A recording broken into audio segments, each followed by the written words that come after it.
नमस्कार साथियों, आप भी क्लास 12th का एग्ज़ाम देने वाले हैं तो यह वीडियो आप लोगों के लिए बहुत ही इंपॉर्टेंट है, क्योंकि इस वीडियो में हम लोग जियोग्राफी का चैप्टर 1 जो है मानव भूगोल प्राकृतिक एवं विषय क्षेत्र का वायरल ऑब्जेक्टिव क्वेश्चन लेकर आ गए हैं, जो कि आपके एग्जाम के लिए बहुत ही इंपॉर्टेंट है। और यह चैप्टर बाबू बहुत ही इंपॉर्टेंट है, तो इस चैप्टर का जो इंपॉर्टेंट क्वेश्चन है, जो वायरल क्वेश्चन है, इस वीडियो में हम कवर कर लेंगे। तो आप लोग इस वीडियो को लास्ट तक जरूर देखिएगा और अभी वीडियो पसंद आएगा तो एक लाइक जरूर कर दीजिएगा। तो चलिए क्लास को स्टार्ट करते हैं।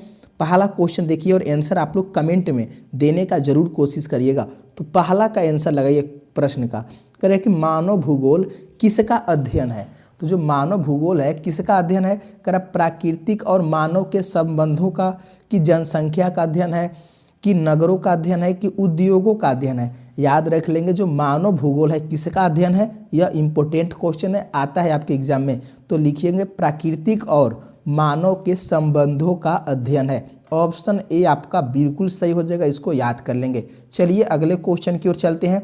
दूसरा क्वेश्चन कह रहा है कि मानव भूगोल के अंतर्गत कौन सा क्षेत्र नहीं आता है, यानी मानव भूगोल के अंतर्गत कौन सा क्षेत्र नहीं आता है। कह रहा है कि नागरिक भूगोल, की आर्थिक भूगोल, की समुद्री भूगोल, की सामाजिक भूगोल। देखिए क्षेत्र नहीं पूछा है यहाँ पर ना, तो समुद्री भूगोल नहीं होगा, लेकिन बाकी सब हो जाएगा, यानी ऑप्शन सी आपका सही हो जाएगा। चलिए अगला क्वेश्चन देखते हैं। तीसरा क्वेश्चन कह रहा है कि संसाधन भूगोल किसका अध्ययन कराता है। तो जो संसाधन भूगोल है किसका अध्ययन, संसाधनों का, कि जनसंख्या का, कि नगरों का, कि राजनीतिक प्रक्रियाओं का। तो यहाँ पर नाम से ही पता चल रहा है कि संसाधन भूगोल है, तो संसाधन का ही अध्ययन कराएगा, यानी ऑप्शन ए आपका बिल्कुल सही है, इसको याद कर लेंगे। चलिए अगला क्वेश्चन देखते हैं। चौथा प्रश्न पूछ रहा है कि किस विचारधारा के समर्थक रेटजेल और हम्बोल्ट थे। तो किस विचारधारा के समर्थक थे, तो याद रख लेंगे नियतिवाद के समर्थक थे। ऑप्शन ए आपका बिल्कुल सही हो जाएगा। चलिए पांचवा का आंसर लगाइए, कह रहे कि संभववाद के समर्थक कौन थे। याद रख लेंगे, संभववाद के जो समर्थक हो जाएंगे विडाल डी ला ब्लास थे। कौन थे, विडाल डी ला ब्लास थे। ऑप्शन बी आपका बिल्कुल सही हो जाएगा, इसको याद कर लेंगे। चलिए नेक्स्ट क्वेश्चन, छठवां क्वेश्चन कह रहा है कि नव निश्चयवाद विचारधारा को क्या और कहा जाता है। तो नव निश्चयवाद विचारधारा को और क्या कहा जाता है, याद रख लेंगे। कह रहा है कि स्वतंत्रता विचारधारा, कि संभावनावाद, कि रुको और जाओ निश्चयवाद, कि भौगोलिक निश्चयवाद। तो छः का जो आंसर हो जाएगा रुको और जाओ निश्चयवाद कहा जाता है। ऑप्शन सी आपका सही हो जाएगा। और अगर वीडियो अच्छा लग रहा है बाबू तो वीडियो को लाइक जरूर करेंगे, और चैनल पर नए हैं तो चैनल को जरूर सब्सक्राइब कर लेंगे, ताकि 12th क्लास का आपका ऑल सब्जेक्ट का कवर हो जाएगा। और अगर पीडीएफ लेना चाहते हैं, ग्रुप में जुड़ना चाहते हैं, तो इस नंबर के द्वारा मैसेज करके व्हाट्सएप पर ग्रुप में जुड़ सकते हैं। तो चलिए अब अगले क्वेश्चन की ओर चलते हैं। सातवां क्वेश्चन कह रहा है कि प्रारंभिक मानव किसके अनुसार जीवन व्यतीत करता है। तो जो प्रारंभिक मानव है किसके अनुसार जीवन को व्यतीत करता है, तो याद रख लेंगे प्राकृतिक के अनुसार। जो पहले के मानव थे वो प्राकृतिक के अनुसार अपना जीवन व्यतीत करते थे। चलिए अगला क्वेश्चन, आठवां क्वेश्चन कह रहा है कि मानव ने आग की खोज में किसका प्रयोग किया था। तो जो मानव थे ना, आग की खोज में किसका प्रयोग किया था, करे घर्षण और ऊष्मा का, कि वायु की गति का, कि प्रौद्योगिकी का, कि अनुवांशिकी का। देखिए ये तीनों नहीं होगा, क्या हो जाएगा, तो घर्षण और ऊष्मा का उपयोग किया था, प्रयोग किया था। ऑप्शन ए आपका बिल्कुल सही हो जाएगा। और जो जो क्वेश्चन करा रहे हैं बाबू सब VVI क्वेश्चन है, जो कि आपके एग्जाम में यहाँ से बहुत सारे प्रश्न डायरेक्ट पूछे जाते हैं, इसलिए यह वीडियो बहुत ही खास है, इसको बिना स्किप किए जरूर देखेंगे। चलिए 9 कैंसर लगाइए कि विद्यमान समय में मानव किस पर निर्भर करता है। तो विद्यमान समय में जो मानव है ना, किस पर निर्भर करता है, प्रौद्योगिकी पर, कि प्राकृतिक पर, कि उद्योगों पर, कि समाज पर। प्रौद्योगिकी पर निर्भर करता है, यानी ऑप्शन ए आपका सही हो जाएगा। अगला क्वेश्चन देखते हैं। 10वां क्वेश्चन कह रहा है कि विडाल डी ला ब्लास के अनुसार मनुष्य ने किसे विकसित किया। तो विडाल डी ला ब्लास के अनुसार मनुष्य ने किसे विकसित किया था, कह रहा है प्रौद्योगिकी को, कि विज्ञान को, कृषि को, कि कला को। याद रख लेंगे प्रौद्योगिकी को विकसित किया था। ऑप्शन ए आपका बिल्कुल सही हो जाएगा। नेक्स्ट क्वेश्चन की ओर चलते हैं। 11 क्वेश्चन कह रहा है कि नव निश्चयवाद के अनुसार मानव किसका पालन करता है। तो नव निश्चयवाद के अनुसार जो मानव है किसका पालन करता है, प्राकृतिक नियमों का। किसका पालन करता है? प्राकृतिक नियमों का करता है। ऑप्शन ए आपका सही है। और देखिए आप लोग वीडियो को एक बार लाइक कर देंगे सारे बच्चे, 1 सेकेंड लगेगा वीडियो को लाइक करने में, आप लोग जल्दी से लाइक कर देंगे ताकि बाबू हमको भी पढ़ाने में मज़ा आएगा। आप लोग लाइक करते हैं तो हमको भी बहुत अच्छा लगता है और आप लोगों को और सारा इंपॉर्टेंट ऑब्जेक्टिव क्वेश्चन लाते हैं। और चैनल को भी जरूर सब्सक्राइब कर लीजिएगा। चलिए 12 का आंसर लगाइए कि प्रौद्योगिकी का विकास किसके अध्ययन के बाद हुआ था? तो जो प्रौद्योगिकी का विकास हुआ था ना बाबू, किसके अध्ययन के बाद हुआ था? याद रख लेंगे, प्राकृतिक के नियमों के बाद प्रौद्योगिकी का विकास हुआ था। यानी जब प्राकृतिक नियमों का अध्ययन हो गया था तब प्रौद्योगिकी का विकास हुआ। यानी ऑप्शन ए आपका बिल्कुल सही हो जाएगा। ऑप्शन ए को याद कर लेंगे। चलिए अगला क्वेश्चन नंबर 13 कह रहा है कि प्रारंभिक मानव किससे डरता था? यानी जो पहले के मानव थे, जो प्राचीन मानव थे, वो किससे डरते थे? कह रहा है कि प्राकृतिक की प्रचंडता से, कि युद्ध से, कि समाज से, कि प्रौद्योगिकी से। देखिए जो पहले के मानव थे ना, उसमें युद्ध नहीं होता था, समाज से भी नहीं, समाज होता ही नहीं था, प्रौद्योगिकी से भी नहीं, तो किससे डरते थे? तो याद रख लेंगे, प्राकृतिक के प्रचंडता से डरते थे। ऑप्शन ए आपका सही हो जाएगा, ध्यान रख लेंगे। अगले क्वेश्चन की ओर चलते हैं। 14 क्वेश्चन करे कि नीतिवाद किस पर आधारित है? तो जो नियतिवाद है ना, नियतिवाद किस पर आधारित है? आप लोग कमेंट करिए।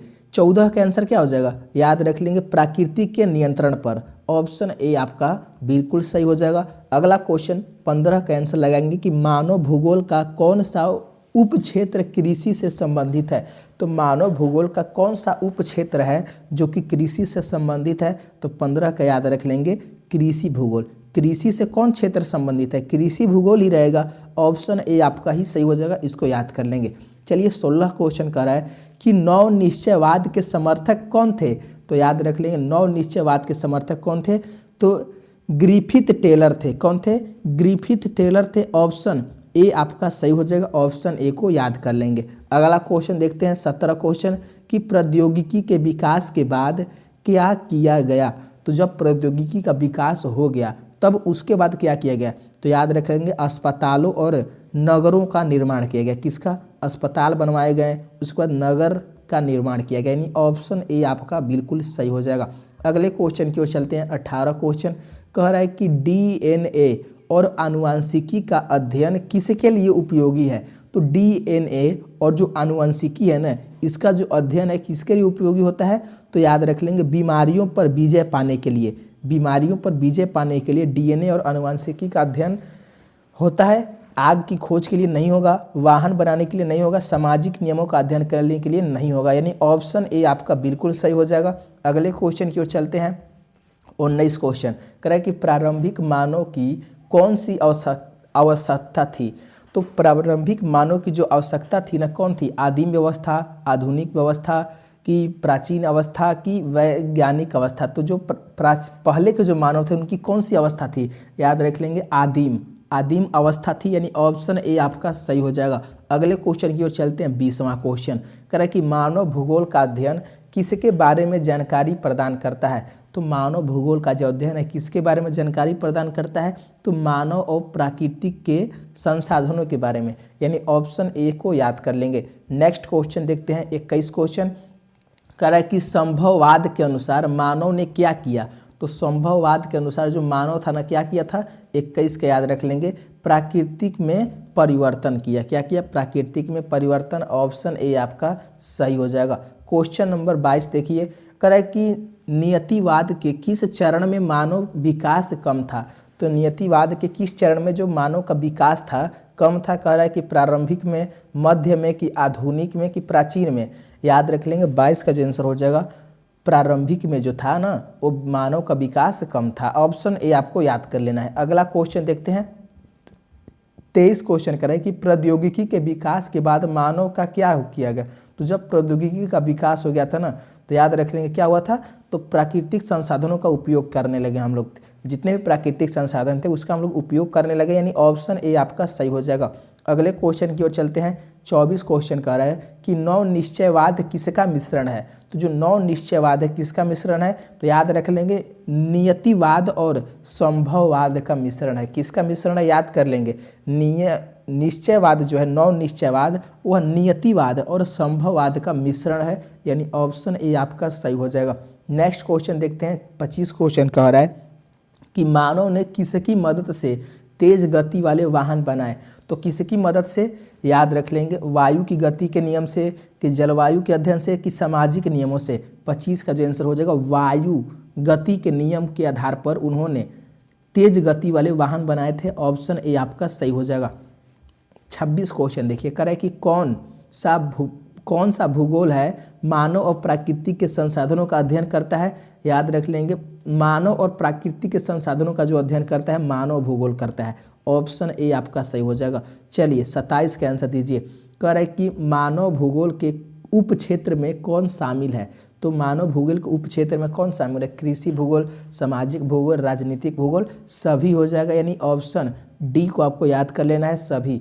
अगला क्वेश्चन देखते हैं 28 क्वेश्चन, कि किस भूगोल से में पर्यटन का अध्ययन होता है। तो किस भूगोल में पर्यटन का जो अध्ययन होता है पर्यटन भूगोल में होता है। कौन सा भूगोल में होता है, पर्यटन भूगोल में होता है। ऑप्शन ए आपका सही हो जाएगा। अगले क्वेश्चन की ओर चलते हैं। 29 क्वेश्चन, कि किस विचारधारा के अनुसार मानव ने स्वयं को प्राकृतिक से स्वतंत्र कर लिया।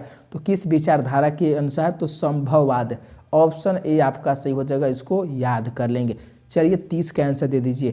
कह रहा है कि पर्यावरणीय निश्चयवाद के समर्थक कौन थे। याद रखेंगे, रेट जेल थे। कौन थे, रेट जेल थे। ऑप्शन ए आपका बिल्कुल सही हो जाएगा। तो फाइनली हम लोग 30 क्वेश्चन, जो कि बहुत ही इंपॉर्टेंट क्वेश्चन था, उसको कर लिए हैं। अभी तक अगर चैनल को सब्सक्राइब नहीं किया वो कर लेंगे, क्योंकि नेक्स्ट वीडियो में दूसरा चैप्टर और इसका सब्जेक्टिव क्वेश्चन लाने वाले हैं। और अभी तक वीडियो को लाइक नहीं किया तो एक लाइक कर लेंगे। और ध्यान रखें आप लोग ग्रुप को जरूर ज्वाइन कर लेंगे, क्योंकि आप लोग ग्रुप ज्वाइन करेंगे तो आपको ही फायदा होगा, इसमें वीडियो PDF हर चीज़ मिल जाएगा। तो मिलते हैं अगले क्लास में।